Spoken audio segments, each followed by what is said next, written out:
Bonjour et bienvenue à notre webinaire sur le financement et l'assurance. Mon nom est Josée Hamelin, je suis rédactrice en chef du magazine Autojournal. Aujourd'hui, j'ai le plaisir d'être en compagnie de Lynn Bourdeau. Lynn est présidente de Solutions Action Performance. Elle est aussi chroniqueuse d'Autojournal.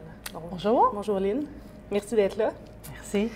Aujourd'hui, on va parler de comment on peut arriver à conjuguer les besoins du client avec la rentabilité du département de financement et assurance. Donc, d'entrée de jeu, dis-moi, pourquoi est-ce que certaines personnes sont réticentes à entrer dans le bureau du directeur commercial? Pourquoi? Assez simplement parce qu'il y a eu dans le passé beaucoup de mauvaises expériences qui ont été rapportées, véhiculées à travers les différents réseaux sociaux. Et bien entendu, je vais être obligée d'aller dire que mauvaise expérience, mauvais directeurs commerciaux qui sont probablement se concentrent sur à vendre au lieu de simplement de s'occuper de l'expérience client. OK. Puis encore aujourd'hui, on voit beaucoup sur le terrain le client qui affirme d'emblée qu'il ne veut rien acheter. Comment est-ce qu'on peut composer avec ce client-là? Les meilleurs défis, à mon humble avis, on va s'entendre sur un élément très important, c'est qu'on a quand même, sur 100 on a 20 des clients, on leur donnerait des produits puis ils ne les prendraient pas. Alors, 20 qui n'achèteront pas, on en a 20 qui, eux, vont décider d'acheter lorsque ça fait du grand bon sens. Et on a 60 qu'il faut vraiment apprendre à les connaître pour mieux cibler leurs besoins. Puis, deuxièmement, je dois dire, c'est l'approche pour l'explication de notre rôle dans cette belle concession automobile-là. On n'est pas simplement là pour vendre des produits, mais on est là pour les accompagner à finaliser cette belle transaction-là pour la prise de possession du véhicule. OK, OK. Puis, comment est-ce que ces gens-là, on peut les mettre à l'aise puis faire en sorte que ce soit plus agréable pour eux? Ce qui m'a été donné de trouver depuis les dernières années, ce que j'aime beaucoup implanter dans mes différents concessionnaires, bien entendu, c'est la transition que l'on fait entre un conseiller aux ventes versus pour l'apporter, pour l'amener dans le bureau du directeur commercial. Ça devrait se faire, cette étape-là devrait se faire dans le bureau du conseiller aux ventes pour permettre une transition en douceur. Donner la chance de faire un caucus, les trois ensemble, le conseiller aux ventes, le client ainsi que le directeur commercial, qui devrait se présenter comme étant la personne en charge à finaliser la transaction pour la prise de possession, c'est-à-dire la livraison. Lorsque c'est fait sous forme de caucus dans le bureau du conseiller aux ventes, il faut s'entendre que le client a acheté le vendeur, il a acheté l'environnement, alors il se sent détendu.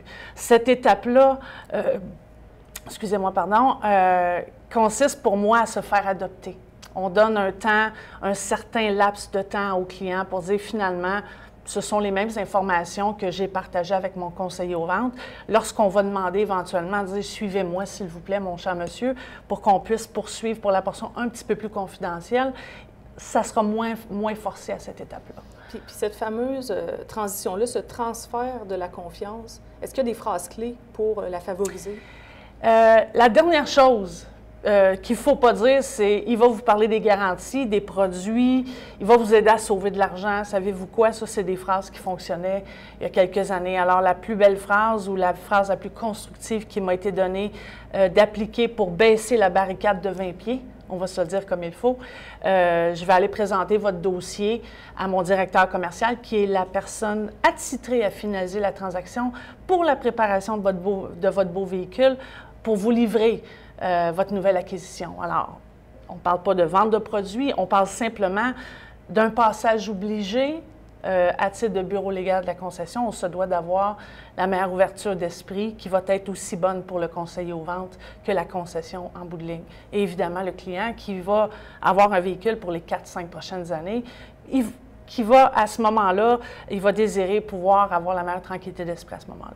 Puis je pense que pour que ça, ce soit possible, faut qu'il y ait une collaboration entre les différents départements. Pourquoi c'est aussi essentiel d'avoir l'apport de tous les autres départements?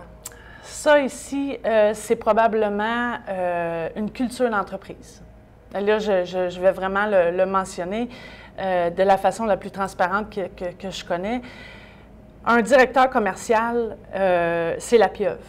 Alors, il a besoin de ses conseillers aux ventes parce que s'il n'y a pas de vente de voiture, on ne mange pas. On va se le dire comme il faut. Un directeur commercial n'est pas plus important que n'importe qui dans cette belle concession. C'est une légende urbaine, cette belle histoire. Deuxièmement, j'ai besoin de mon département de service parce que lorsque la transaction est approuvée, je dois la mettre en préparation, la voiture. Alors, je suis en interrelation avec mes pièces parce que je dois commander les pièces. Je suis en interrelation avec mon département de service parce que c'est lui qui va me permettre de dire « Parfait, Lynn, j'ai de la place dans 48 heures. Parfait, tu as le temps de faire ça, ça, ça. » Ma comptabilité, parce que la comptabilité va s'occuper d'orchestrer le paiement des factures des différents services qui vont avoir été vendus par le directeur commercial. Alors, il faut se comprendre sur un élément, j'ai besoin de tout ce beau monde-là pour permettre d'augmenter l'expérience d'achat pour l'amener à un phénomène wow de la part de ma clientèle qui va permettre de parler sur les réseaux sociaux, à dire « va dans cette concession-là, ils sont magnifiques, ils m'ont livré ma voiture telle que mes attentes étaient exposées. » Alors, c'est vraiment, on a besoin de tous et chacun pour maximiser notre belle industrie. Donc, ce n'est pas seulement un conseiller, c'est quelqu'un qui doit être aussi diplomate, les candidats qu'on recherche. Ce serait l'idéal que ça vienne d'emblée avec les candidats.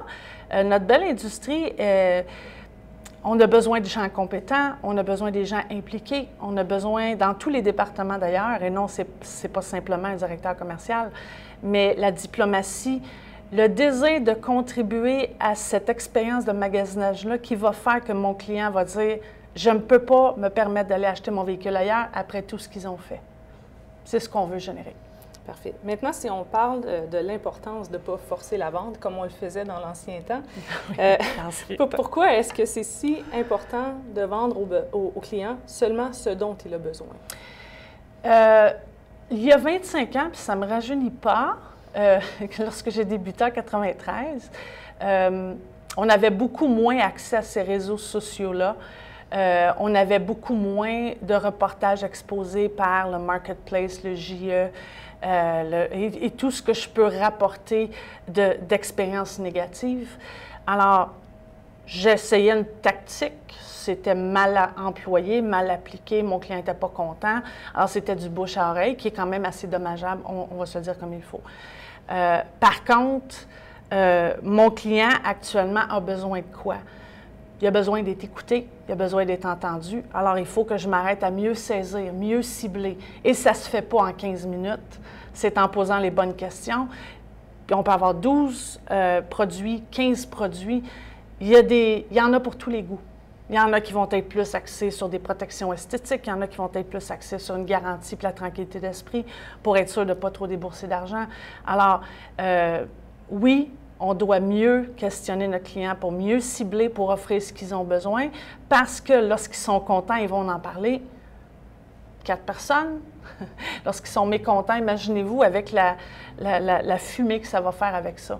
Alors, c'est très, très important, doublement aujourd'hui que ce qu'il y avait comme répercussion il y a 25 ans. Mais tu es sur le terrain, tu vois qu'est-ce qui se passe. Cette pratique-là qui consiste à vendre le plus de bébelles possible pour voir la commission augmenter, on la voit encore? Puis c'est quoi ses conséquences? Bien, les conséquences, on va se le dire tout de suite, il y a deux sortes de culture actuellement. La culture à court terme et la culture à long terme. Et ça, c'est le propriétaire, le gestionnaire de la concession qui va désirer s'arrêter avec son équipe qui est en place pour dire, nous, là, on veut bâtir du moyen à long terme. Le court terme, c'est on veut cacher immédiatement. Alors, on a besoin de ces chiffres-là à n'importe quel prix, puis on va se le dire adéquatement. Les chaises sont assez rotatives dans notre belle industrie parce qu'aujourd'hui, je peux être dans une concession, ça fait mon affaire, je vais me retrouver dans une autre concession l'année d'après. La stabilité paye. La stabilité fait que notre clientèle va revenir, va nous référer sa famille, ses amis, et ainsi de suite. Alors oui, on a besoin vraiment de faire attention à cette belle... c'est un outil que l'on a aujourd'hui de s'assurer de répondre avec les bons produits parce que ça peut être très dommageable. Puis je pense qu'on parle souvent du FNA comme étant le département qui est le plus rentable en matière de pieds carrés. Ce fameux FNA-là, à quelle proportion il contribue à la concession? C'est quoi son importance dans la concession? Cette légende, et qui est encore un fait aujourd'hui, c'est que c'est le bureau le plus rentable au pied carré. Pourquoi? Parce que j'ai des contrats à soutenir dans un cabinet. Je n'ai pas d'inventaire à supporter. C'est vraiment, nous vendons de l'air. De l'exploiter, ce que je pourrais vous dire, c'est que ça va dépendre de chacun des fabricants. Des fabricants qui vont avoir beaucoup plus de locations vont avoir un pourcentage de leur profitabilité totale qui va être peut-être un petit peu plus petite qu'un manufacturier, un fabricant, qui n'aura pas de location. Alors, pourquoi quelqu'un qui va acheter pour 6-7 ans va investir une garantie de 84 mois, va mettre son anti-rouille, il va vraiment penser à long terme, le client. Par contre, je suis capable de vous affirmer que ce qui est un standard actuellement, c'est qu'il ne faut pas que ça coûte plus que 30 pour exploiter. Il faut que ça coûte 30 d'exploitation pour mon personnel FNR, c'est-à-dire son salaire, ses bonnies, et ainsi de suite. La tendance actuellement, malheureusement, on veut la baisser, 25, 23, 22. Il va falloir que l'on dise une chose très clairement ici, c'est on va avoir du personnel payé à la juste valeur que je vais payer. Oui, les salaires FNR sont élevés, on va se le dire adéquatement. Par contre, on fonctionne toujours contre la vague.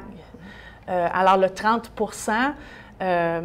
c'est bien. Si je suis rendue à 22 parce que je veux les payer à 15 bien, je vais avoir quoi? Est-ce que je vais avoir de la stabilité? Est-ce que je vais avoir quelqu'un qui va être rempli d'éthique, de professionnalisme? C'est plusieurs questions. Et encore là, qui peut répondre à cette question-là? C'est mon gestionnaire. Quel genre de culture je veux inculquer à mon staff? Est-ce que je veux avoir une belle renommée, une belle réputation, ou j'en profite maintenant à ramasser le maximum, puis on dealera avec ce qui va arriver dans 4-5 ans? Ça, c'est une énorme question. C'est les deux tendances. Cette question et cette réponse-là, ça m'amène à l'équilibre. Donc, dans ces circonstances-là, celles qu'on vient de décrire, comment est-ce que je vais faire pour à la fois répondre aux besoins du client, mais aussi répondre aux besoins de performance du département? Comment on trouve cet équilibre-là? L'équilibre, là, puis je l'ai toujours eu. J'ai été 15 ans dans cette chaise-là, alors je ne parle pas de quelque chose que je ne fais pas. J'ai encore de la famille très près de moi. Ma sœur est directrice commerciale. On a du sang, le directeur commercial. Ça a toujours été donné de vendre adéquatement ce que le client a besoin afin de m'assurer que le client qui va se présenter au département de service, c'est encore là, il faut que je revienne avec le mot culture. Ça se fait quand tu connais ton client. Mon problème, je crois, dans notre belle industrie, si ça prend 45 minutes, ça prend 50 minutes, ça prend 1 heure.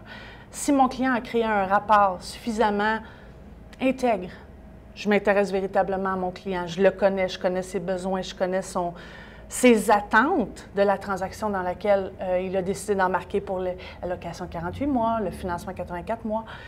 Je vais être en mesure de pouvoir l'aider adéquatement. On ne peut pas juste miser sur les chiffres aujourd'hui et, je le répète, les gens le savent lorsqu'on a un signe de dollar dans notre visage puis quand on ne l'a pas. Puis on gagne très bien notre vie en étant intègre. Parfait. Parlant de gagner la vie, combien on devrait rétribuer un directeur commercial? Combien un nouveau là, qui commence dans ce domaine-là peut s'attendre à gagner? J'ai fait un exercice me basant 375 dossiers par année pour te démontrer, Josée, comment ça fonctionne. C'est incluant un salaire de base, mettons un 200-250 $, un 20 et plus, évidemment. Un directeur commercial ne peut pas faire en bas de 65 000 par année. Ça, c'est en débutant. Puis là, bien, je ne parle pas ici des 100, des 120, des 150 que je vois dans l'industrie. Mais en débutant, il faut s'imaginer qu'à 65, 70, on n'est pas dans le champ. OK. Puis quelqu'un qui ne gagnerait pas, après sa formation, ce salaire-là, n'est peut-être pas à sa place. Après 90 jours, on le sait en Moses si on est dans la bonne chaise ou pas. Parce que notre 90 jours, si tu me permets d'aller là, on a un 90 jours qu'il faut se préparer à vivre. C'est une ascension du Kilimandjaro. Alors, il faut penser qu'il faut que je gère le temps, que je sois capable d'atteindre mes objectifs niveau profitabilité. Il faut que je puisse être en mesure d'avoir 3 fins de mois dans le corps pour être en mesure de dire « est-ce que je veux vivre ça encore 5 ans, 10 ans, 15 ans, 20 ans? » Alors, les 90 premières journées d'un FNI, on s'en souvient pour sa vie. Par contre, c'est un des plus beaux métiers au monde. Alors, il faut juste endurer ce petit sprint-là. Fait que ceux qui passent à travers le premier 3 mois, oui. Dans le fond, ils peuvent durer dans le métier? Absolument. Okay. Absolument. Puis, dans le fond, une concession, on se fait souvent demander la question, à partir de combien de ventes je devrais envisager d'avoir un deuxième directeur commercial? Comment on détermine le besoin, dans le fond? On aurait pu penser, dans l'industrie, avant, entre 5 et 600 dossiers par FNI, par directeur commercial, que ça se faisait bien, mais ce n'est pas la réalité d'aujourd'hui pour bien des raisons. Excusez-moi. Si on revient au point où est-ce qu'il y a 20 des gens qui ne vont rien acheter, je leur donnerais puis ils questionneraient le fait il y a un mélange ici. Il y a un 20 qui va acheter parce que ça semble logique. Il y a un 60 que je dois gratter, que je dois apprendre à connaître, que je dois répondre aux objections. Si j'ai trop de dossiers, alors entre 375 et 450 dossiers par FNI, ça veut dire je vais avoir assez de temps, suffisamment de temps pour m'asseoir avec le client, apprendre à le connaître, faire le tour de mon jardin, parce que si j'ai 8 produits, 12 produits, 15 produits à offrir, la clé aujourd'hui, c'est quoi? Mes mandats en tant qu'FNI sont très simples. Je dois maximiser mon département à niveau profit, je dois maximiser mes approbations au crédit et je dois proposer tous mes produits à tout ce beau monde-là. Est-ce que les 3 mandats sont clairement établis avec tous les directeurs commerciaux? C'est pas clair. Donc, de mettre 500 dossiers dans les mains d'une seule personne, ce serait trop, là. Ce serait d'abuser et de risquer de perdre des ventes. Oui, parce qu'on devient qu'à faire, puis je m'excuse l'anglicisme ici, à faire du cherry picking. Okay. Ah, lui, sais-tu quoi, je vais me reprendre sur l'autre parce qu'il y a déjà une garantie dans le dossier. Alors, les gens qui sont dans l'industrie, qui nous écoutent, ils vont comprendre que oui, ça se voit. Puis souvent, le non. Il faut comprendre une chose, les vraies ventes débutent quand on a un non. Permettez-moi de vous demander, M. le client, pourquoi ça ne vous intéresse pas? Alors là, on va en apprendre sur le pourquoi. Ils l'ont déjà pris dans le passé et on va être en mesure de leur démontrer que notre produit est supérieur, qu'il a évolué, qu'il a changé. Alors, il faut avoir du temps pour faire ça. Et non, un menu chinois, tu veux-tu le menu A, B, C ou D? OK. Puis, peut-être une question qui tue, à savoir, qui est-ce qui devrait superviser le travail du directeur commercial? Je vais être obligée de dire que je ne plairai pas peut-être à grand monde actuellement, vous m'excuserez, mais le meilleur qui devrait être en poste actuellement pour s'en occuper, c'est le directeur général ou le propriétaire, pour bien des raisons. Mon directeur des ventes doit être disponible pour ses conseillers aux ventes pour assurer l'équipe d'atteindre les objectifs de vente qui vont avoir déjà été établis. Un directeur des ventes qui a déjà été directeur commercial, encore là, ça pourrait passer, mais ce ne sont pas tous les directeurs des ventes actuellement dans les chaises qui ont fait le travail. Alors, comment puis-je donner la responsabilité de ce département-là, pas le plus important, dans les mains de quelqu'un qui ne connaît pas la vraie dimension, puis qui a sa priorité, je le répète, son manufacturier lui dit, ce mois-ci, tu m'en vends 200. Sa priorité, c'est de mettre des pins sur le board. Alors, de s'attarder après ça, de dire qu'on n'a pas les chiffres FNI, quand tu as 8 soldats à t'occuper, il y a un manque de temps. Alors, ça donnerait aussi le privilège à mon propriétaire ou mon directeur général de s'attarder peut-être à mieux saisir la réalité, ce qui est nécessaire. Les enjeux, parfois, on les comprendrait mieux, puis il y aurait peut-être plus d'objectivité. On parlait de savoir qu'est-ce qui se passait dans le bureau du FNI. Comment, comme propriétaire ou comme directeur général, comment est-ce que je peux savoir justement qu'est-ce qui s'y passe dans ce bureau-là sans que ce soit seulement des échos ou des « Ah, j'ai entendu dire que ». OK. C'est une excellente question. J'ai des propriétaires qui, dans mes 10 dernières années de coaching, vont être impliqués, veulent qu'on les rencontre, que nous les rencontrions dès le départ, lors d'une visite à toutes les semaines, à toutes les 2 semaines, une fois par mois, peu importe, c'est le désir de chacune des concessions. Je m'apprête à faire ça. OK, parfait, c'est beau. Alors, on procède à notre plan de match, on applique, voici des outils, tu vas le revoir. Parfait, j'ai fait ça, ça, ça. Parfait, c'est beau, j'espère avoir les chiffres. OK. Encore là, peut-être une meilleure présence. C'est 1 heure, 1 heure, 2 heures. Peut-être d'assister, de voir comment.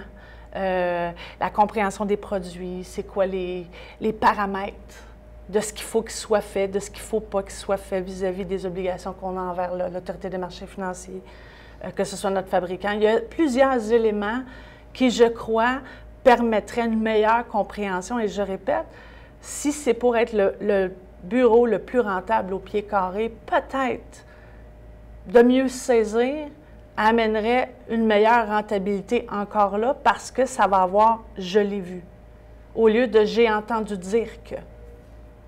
D'où l'importance d'être près de ces opérations. Très. Parfait. Très. En terminant, est-ce qu'il y a quelque chose, Lynn, que tu voudrais ajouter qu'on n'a peut-être pas abordé en termes de... Non.